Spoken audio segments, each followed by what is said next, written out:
Yeah, well, of course, it did come true, and you've mentioned this many times. I think it's a fair point, and many in America thought that relations between Russia and the United States would be fine with the collapse of the Soviet Union and the end of the Cold War, that the opposite happened. But you've never explained why you think that happened, except to say that the West fears a strong Russia, but we have a strong China the West does not seem very afraid of. What about Russia do you think convinced policymakers they had to take it down? Запад боится сильного Китая больше, чем сильной России. The West is afraid of strong China more than it fears a strong Russia, because Russia has 150 million people and China has 1.5 billion population, and its economy is growing by leaps and bounds, or 5% a year. It used to be even more. But that's enough for China. As Bismarck once put it, potentials are the most important. China's potential is enormous. It is the biggest economy in the world today in terms of purchasing power parity and the size of the economy. It has already overtaken the United States quite a long time ago, and it is growing at a rapid clip. Let's not talk about who is afraid of whom. Let's not reason in such terms. And let's get into the fact that after 1991, when Russia expected that it would be welcomed into the brotherly family of civilized nations, nothing like this happened. You tricked us. I don't mean you personally when I say you. Of course, I'm talking about the United States. The promise was that NATO would not expand eastward, but it happened 5 times. There were 5 waves of expansion. We tolerated all that. We were trying to persuade them. We were saying, please don't. We are as bourgeois now as you are. We are market economy and there is no communist party power. Let's negotiate. I repeatedly raised the issue that the United States should not support separatism or terrorism in the North Caucasus. But they continue to do it anyway. And political support, information support, financial support, even military support came from the United States and its satellites for terrorist groups in the Caucasus. I once raised this issue with my colleague, also the President of the United States. He says, it's impossible. Do you have proof? I said, yes. I was prepared for this conversation, and I gave him that proof. He looked at it, and you know what he said? I apologize, but that's what happened. I'll quote. He says, well, I'm gonna kick their ass. We waited and waited for some response. There was no reply. I said to the FSB director, write to the CIA, what is the result of the conversation with President? He wrote once, twice, and then we got a reply. We have the answer in the archive. The CIA replied, we have been working with the opposition in Russia. We believe that this is the right thing to do, and we will keep on doing it. Just ridiculous. So what was the trigger for you? What was the moment where you decided you had to do this? Спровоцировал конфликт изначально. Initially, it was the coup in Ukraine that provoked the conflict.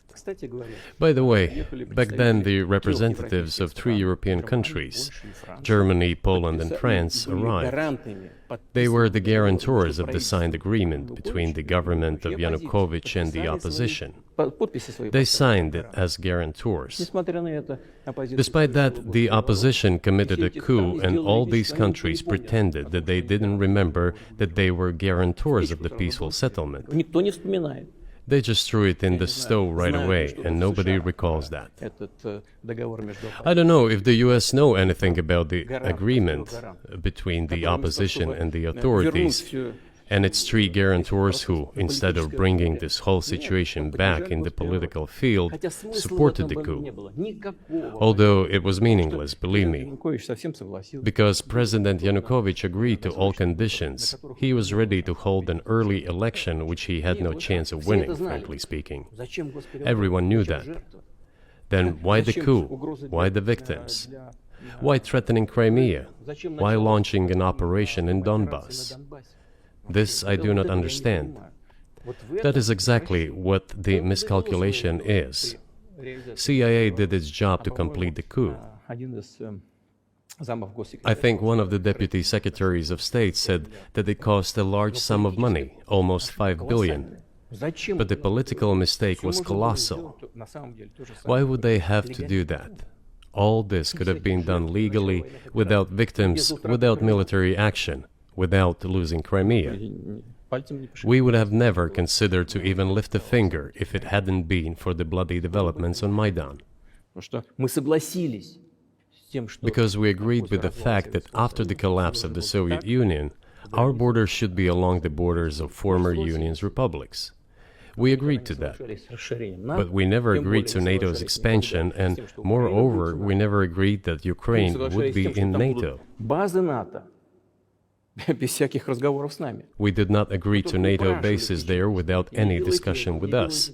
For decades, we kept asking, don't do this, don't do that. And what triggered the latest events?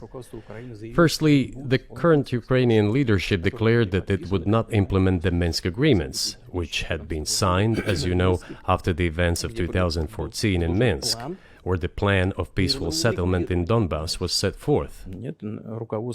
But no, the current Ukrainian leadership, foreign minister, all other officials, and then president himself said that they don't like anything about the Minsk agreements. In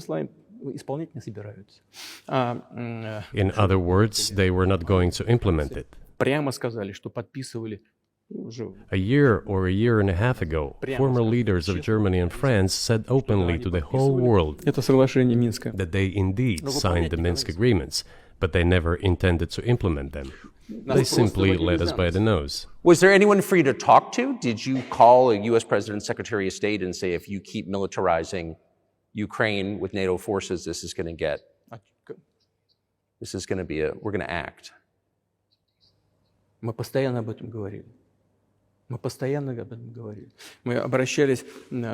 We talked about this all the time. We addressed the United States and European countries' leadership to stop these developments immediately, to implement the Minsk agreements. Do you think you've stopped it now? I mean, have you achieved your aims? No, we haven't achieved our aims yet, because one of them is denazification. This means the prohibition of all kinds of neo-Nazi movements. This is one of the problems that we discussed during the negotiation process. But what is, pardon my ignorance, what is denazification? What would that mean? What is... Да, вот я как раз хочу сейчас об этом сказать. Это очень важный вопрос. Денацификация. That is what I want to talk about right now. It is a very important issue. Denazification. After gaining independence, Ukraine began to search, as some Western analysts say, its identity. And it came up with nothing better than to build this identity upon some false heroes who collaborated with Hitler.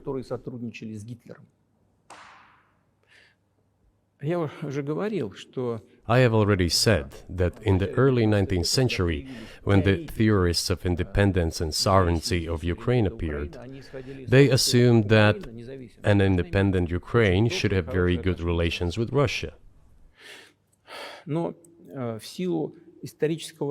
But due to the historical development, those territories were part of the Polish-Lithuanian Commonwealth. Poland, where Ukrainians were persecuted and treated quite brutally, as well as were subject to cruel behavior. There were also attempts to destroy their identity. All this remained in the memory of the people. When World War II broke out, part of this extremely nationalist elite collaborated with Hitler, believing that he would bring them freedom. From the outside, it seems like this could devolve or evolve into something that brings the entire world into conflict and could initiate a nuclear launch. And so why don't you just call Biden and say, let's work this out?